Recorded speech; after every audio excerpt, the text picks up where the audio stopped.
A GoPro camera mounted on a Ukrainian tank shows the vehicle crawling forward. Its massive cannon then lobs shells downrange. This video, released by the Ukrainian military, claims to show fighting near the shattered city of Bakhmut in the eastern part of the country, where Kyiv's soldiers have fought Russian invaders for months in a battle both sides have described as a meat grinder, but neither has so far managed to win. The tank platoon's commander, call sign Bender, told Reuters his unit fired on Russian positions in support of Ukrainian infantry. Russia has claimed in recent days to have made progress in street-by-street fighting. British intelligence on Wednesday said Ukrainian forces had successfully pushed the Russians back from one of the city's main supply routes. The head of a private Russian mercenary group heavily involved in the Bakhmut operation on Wednesday acknowledged that the fighting had badly damaged his forces. The enemies of democracy must lose. Speaking to a summit of democracies sponsored by U.S. President Joe Biden on Wednesday, Ukrainian President Volodymyr Zelensky told fellow leaders that they needed to hold firm in the face of Russian aggression. He again pleaded for continued arms and support to help his forces push back Moscow. This is deciding the fate of not only Ukraine, this is deciding the fate of everyone. Ukraine has in recent months begun to receive a suite of modern military hardware promised by the U.S. and NATO to help Kyiv mount an expected spring counteroffensive. It's unclear where and when that operation might take place. Ukraine on Wednesday struck a railway depot and knocked out power in the Russian-occupied city of Melitopol. But Kyiv hasn't said what weapons it might have used. The city is just at the edge of the range of American-provided HIMARS rocket launchers and within range of newer American armaments. Melitopol is a rail hub and administrative center of the Russian-controlled Zaporizhia region. It's south of the Russian-held Zaporizhia nuclear power plant, visited on Wednesday by UN Nuclear Agency Chief Rafael Grossi.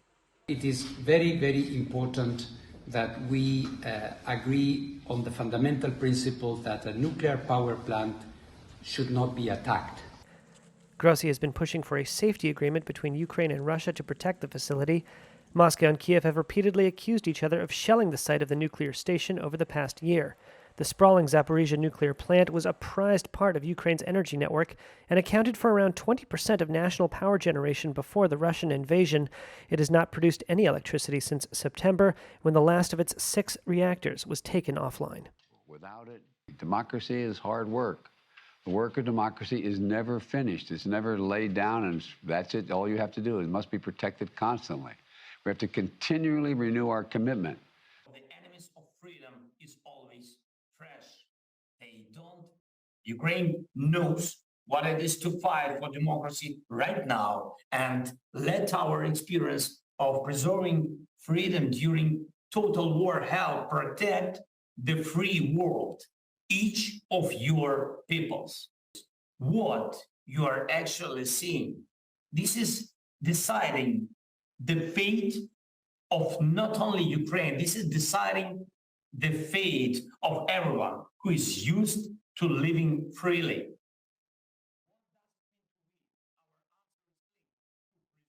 Russia has been at war with all of you for a long time, with the democracies of the world. This is war. Ladies and gentlemen, this is war precisely against freedom and democracy.